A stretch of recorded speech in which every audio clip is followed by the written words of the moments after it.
नमस्कार बच्चों, आज के इस वीडियो में हम पढ़ने वाले हैं इंग्लिश का लेसन 2.6 जिसका नाम क्या है बच्चों, great scientist have a questioning mind. इसका मीनिंग क्या हुआ, सबसे पहले आप वो समझिए। तो ग्रेट मतलब क्या होता है बच्चों, महान। साइंटिस्ट मतलब क्या होता है, वैज्ञानिक। तो जो महान वैज्ञानिकों के दिमाग होते हैं ना, वो कैसे होते हैं, क्वेश्चनिंग माइंड। मतलब उनके दिमाग कैसे होते हैं, जिज्ञासु स्वभाव के होते हैं। यानी कि वो जैसे वो कोई भी चीज़ देखते हैं ना, तो उसके पीछे का कारण जानने की कोशिश करते हैं। यानी उनको बस जानना है, जानना है, जानना है। वो जितना हो सके उतना बस जानना चाहते हैं। ठीक है, तो ऐसे व्यक्ति जो होते हैं उनको हम क्या कहते हैं, जिज्ञासु। तो ऐसे ही जो महान वैज्ञानिक है उनका दिमाग होता है कैसा होता है, तो जिज्ञासु होता है। ठीक है, तो यहाँ पर ये जो आपका लेसन है इसमें सीवी रमन जी के बारे में बताया गया है, जिन्होंने रमन इफेक्ट को क्या किया था, डिस्कवर किया था। ठीक है, डॉक्टर एपीजे अब्दुल कलाम ने उन्हीं के बारे में यहाँ पर बताया है। तो सबसे पहले हम डॉक्टर एपीजे अब्दुल कलाम का थोड़ा सा परिचय देख लेते हैं, उसके बाद हम इस पार्ट को पढ़ना शुरू करेंगे। तो doctor APJ Abdul Kalam was the president of India from 2002 to 2007। यानी कि 2002 से लेकर के 2007 तक जो डॉक्टर अब्दुल कलाम जी थे वो हमारे इंडिया के प्रेसिडेंट रह चुके हैं। ठीक है, he was awarded Bharat Ratna for his contribution to the scientific research and modernization of defense technology in India। यानी कि इनको भारत रत्न पुरस्कार से भी सम्मानित किया गया है। क्यों किया गया था, क्योंकि इन्होंने अपना योगदान दिया था भारत के लिए साइंटिफिक रिसर्च में और मॉडर्नाइजेशन ऑफ डिफेंस टेक्नोलॉजी। ठीक है, इंडिया की जो डिफेंस टेक्नोलॉजी है उसको मॉडर्न करने में इन्होंने अपना योगदान दिया था। इसके लिए इनको भारत रत्न पुरस्कार से सम्मानित किया गया था। ही लव चिल्ड्रन, ये बच्चों को बहुत प्रेम करते थे। His books and ideas have inspired many young Indians, और इनके बुक्स और इनके आइडियाज़ ने कई सारे जो यंग इंडियंस है उनको क्या किया है, इंस्पायर्ड किया है, यानी कि उनको मोटिवेशन प्रदान किया है। In this passage he talks about another great Indian scientist CV Raman. यानी कि ये जो हमारा आगे वाला पैसेज है जो अभी हम लोग पढ़ने वाले हैं, इसमें इन्होंने किसके बारे में चर्चा की है, तो सीवी रमन जी के बारे में चर्चा की है, जो हमारे भारत के बड़े ही महान वैज्ञानिक रह चुके हैं। ठीक है, तो चलिए बच्चों बिना कुछ देरी किए इस पार्ट को पढ़ना शुरू करते हैं।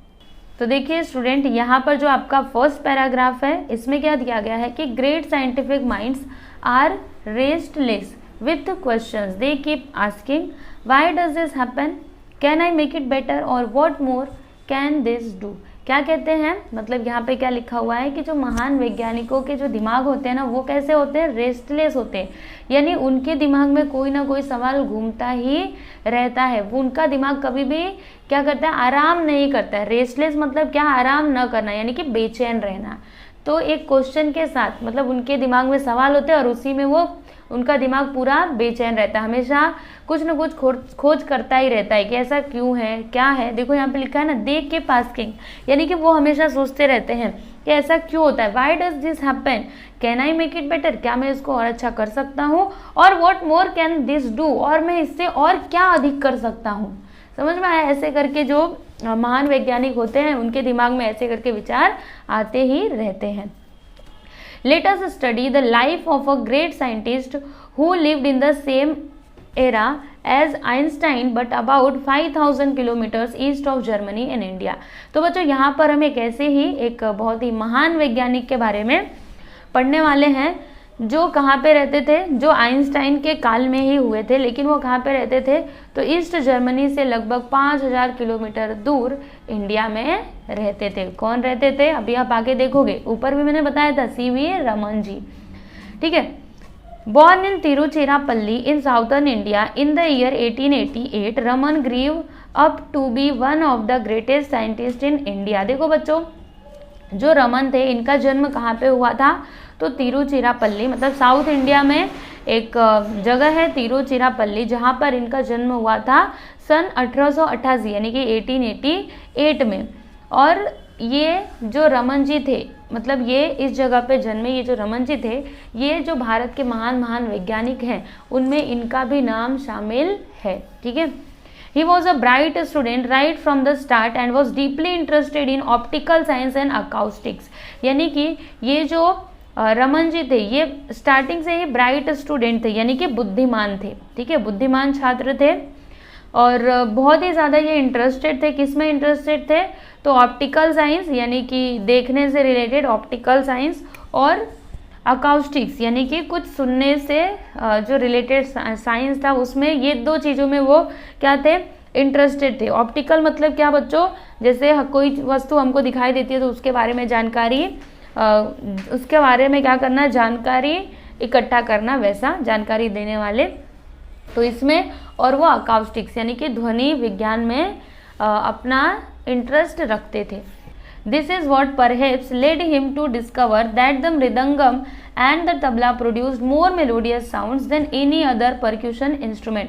और इसी इंटरेस्ट की वजह से शायद उन्होंने डिस्कवर किया, क्या डिस्कवर किया, कि मृदंगम और जो तबला होते हैं ना, वो ज़्यादा मेलोडियस साउंड को क्या करते हैं, प्रोड्यूस करते हैं। अगर अदर परक्यूशन यानी कि जो बजाने वाले यंत्र होते हैं, अगर उनसे हम कंपेयर करें तो मृदंगम और क्या था यहाँ पे, मृदंगम और तबला, ये ज़्यादा मेलोडियस साउंड्स को क्या करते हैं, प्रोड्यूस्ड करते हैं। मेलोडियस मतलब क्या होता है बच्चों, तो जिनकी आवाज़ हमको बड़ी मीठी लगती है, अच्छी लगती है, वो हो गया आपका मेलोडियस, ठीक है। He was fascinated by colourful things to be it a flower, butterfly और जेम, यानी कि जो कलरफुल थिंग्स होती थी ना, उनके प्रति ये ज़्यादा आकर्षित रहते थे, उनका आकर्षण उनके प्रति ज़्यादा रहता था, चाहे वो कोई कलरफुल फ्लावर हो या फिर बटरफ्लाई हो या फिर जेम हो, okay. He kept seeking knowledge about everything around him, यानी उनके आसपास में जो भी चीज़ रहती थी उसके बारे में वो जानना चाहते थे, मतलब वो हमेशा उसके बारे में जानकारी इकट्ठा करना चाहते थे। वो इसी प्रयास में लगे रहते थे कि कैसे भी करके इनको जानकारी मिलती रहे, ठीक है, समझ में आया। चलो अभी आगे देखते हैं। He became a scholar in sound and sound related physics, यानी कि वो साउंड और साउंड रिलेटेड फिजिक्स में बड़े ही स्कॉलर मतलब विद्वान बन गए, ठीक है, बने। One day a ship sailed from the port of London towards Calcutta, यानी कि एक दिन क्या हुआ ना कि एक शिप था जो लंदन का जो पोर्ट था, बंदरगाह था, वहाँ से कैलकाटा की दिशा में वो निकला। On board was young C.V. Raman who had delivered a lecture on the acoustics of the violin in London, यानी कि उसी बोर्ड में कौन थे, जो C.V. रमन जी थे, मतलब C.V. रमन जी थे जो अभी अभी उन्होंने क्या किया था, लंदन में एक लेक्चर दिया था, किसके ऊपर, अकाउस्टिक्स ऑफ द वायलिन, यानी कि वायलिन से जो ध्वनि निकलती है उसके बारे में उन्होंने पूरा लंदन में व्याख्यान दिया था। किसने दिया था, तो C.V. रमन जी ने दिया था। सोचिए कितने गर्व की बात है, हमारे भारत के लोग जाके लंदन में लेक्चर दे रहे हैं ना। He was now on the ship's decks, अभी वो कहाँ पर थे, तो वो जो शिप था उसके डेक, यानी कि जो शिप का छत होता है ना, जैसे यहाँ पे देखो कैसे खड़े हैं, तो इसके डेक पे ये खड़े थे और क्या कर रहे थे, gazing at the blue waters of the ocean, और जो ओशियन का ये जो ब्लू पानी था, नीला नीला पानी था, वो उसको देखे जा रहे थे। गेजिंग मतलब क्या होता है बच्चों, देखे जा रहे थे, मतलब देखना, गेज यानी क्या होता है, देखना, तो वो उसको देखे जा रहे थे। कौन देखे जा रहे थे, तो C.V. रमन जी देखे जा रहे थे, ठीक है। ग्लांस मतलब क्या होता है बच्चों, किसी के ऊपर ऐसे करके नजर डालना, ठीक है। तो as he glanced up at the sky which was the same shade as the ocean, a series of questions pop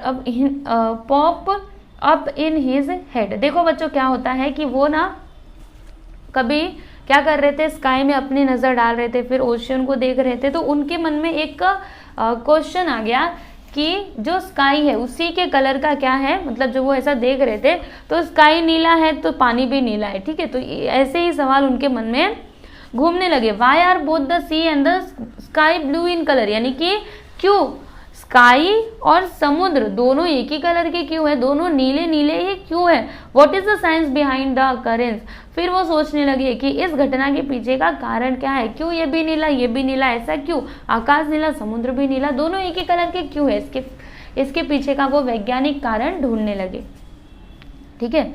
देखो साइंटिस्ट लोग ऐसे ही होते हैं, वो हमेशा हर चीज के बारे में जानना चाहते हैं। अगर वो एक पत्ती भी देखेंगे तो पूछेंगे ये क्यों हरी है, ठीक है, तो उसके बारे में वो पता लगा करके ही रहेंगे। तो ऐसे ही होते हैं वैज्ञानिक, जो पागलों की तरह रहते हैं, अपने में ही खोए रहते हैं, दुनियादारी से कोई मतलब नहीं है, कोई कुछ भी करे हम तो अपना काम करेंगे, हमारा काम है एक्सपेरिमेंट करना, तो एक्सपेरिमेंट ही करेंगे। चलिए अभी आगे देखते हैं। His mind seemed to suggest that the reason could be the scattering of light by water's molecules, यानी कि उनके माइंड में इसका कारण भी आया, उसने मतलब इनका जो माइंड था उनके मन में आया कि इसका कारण क्या हो सकता है, स्कैटरिंग ऑफ लाइट, यानी लाइट की जो स्कैटरिंग होती है वो इसका कारण हो सकती है, ठीक है। ऐसा वो सोच रहे थे कि वाटर मॉलिक्यूल्स जो हैं उनके कारण ऐसा होता होगा, उनमें वाटर क्या होता होगा, लाइट की स्कैटरिंग होती होगी, इसके कारण।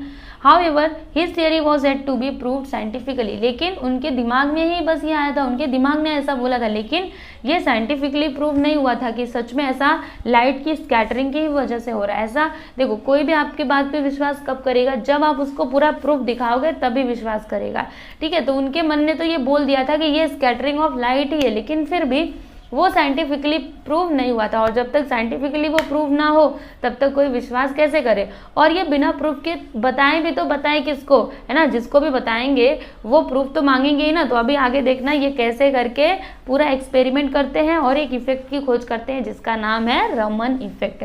चलो देखते हैं आगे।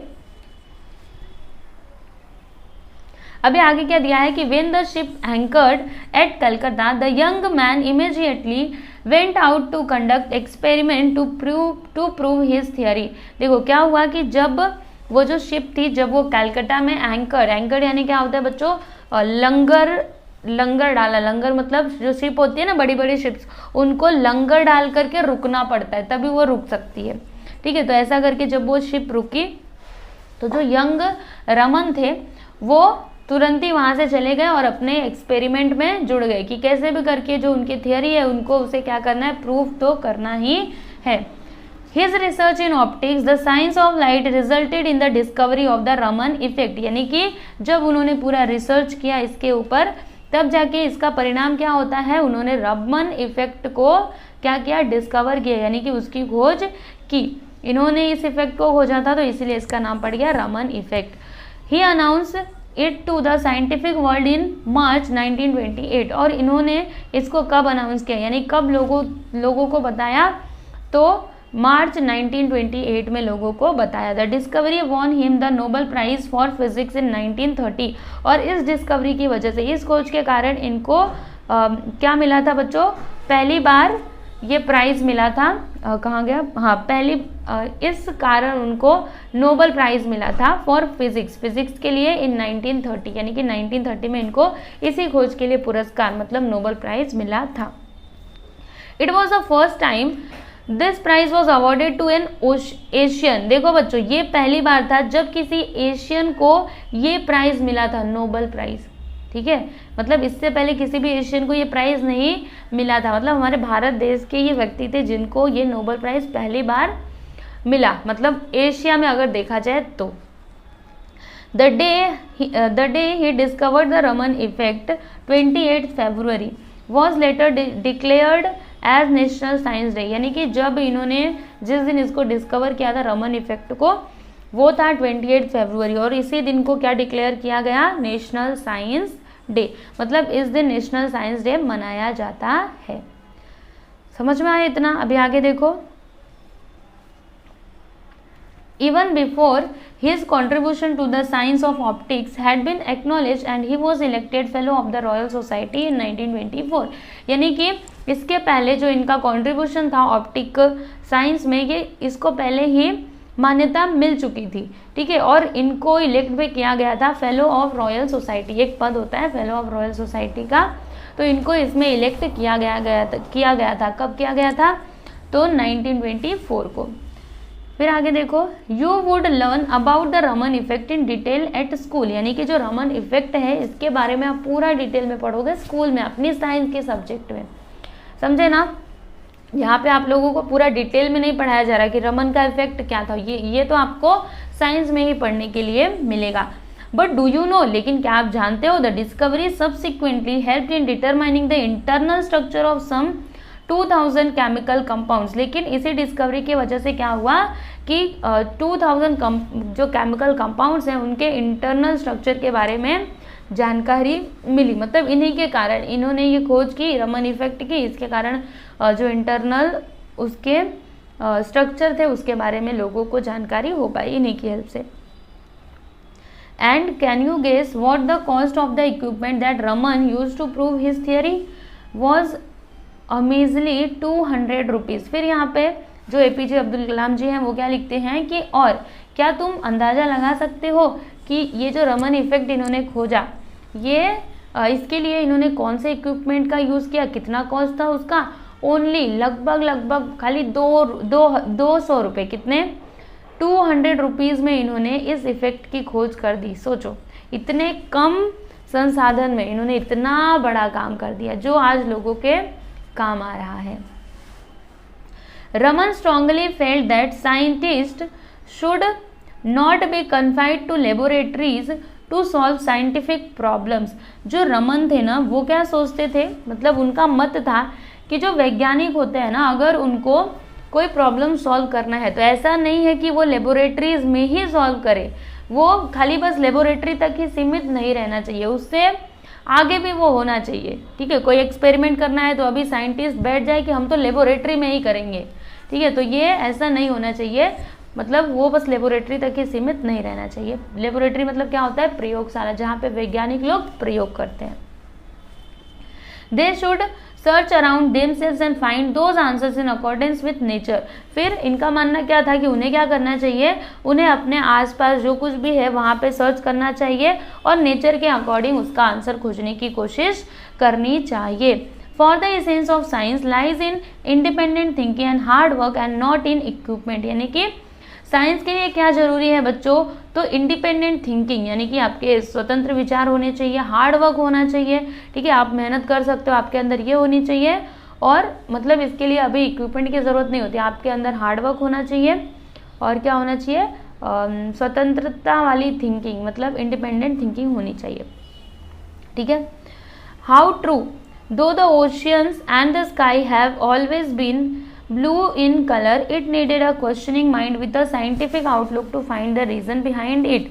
यानी कि आकाश भी नीला और जो समुद्र है, ओशियन है, वो भी नीला, तो इसके बारे में विचार करने के लिए कैसा माइंड होना चाहिए, साइंटिफिक माइंड होना चाहिए। तभी तो इन्होंने आकाश को देखा, समुद्र को देखा और फिर बाद में रमन इफेक्ट की इन्होंने खोज कर दी। तो इसके लिए वैसा दिमाग भी तो होना चाहिए। वैसे तो हम आसपास अपनी कितनी सारी चीज़ें देखते हैं, लेकिन क्या इनके जैसा विचार हमारे मन में आता है, कभी नहीं आता, क्योंकि हमारे पास वो साइंटिस्ट जैसा दिमाग है ही नहीं।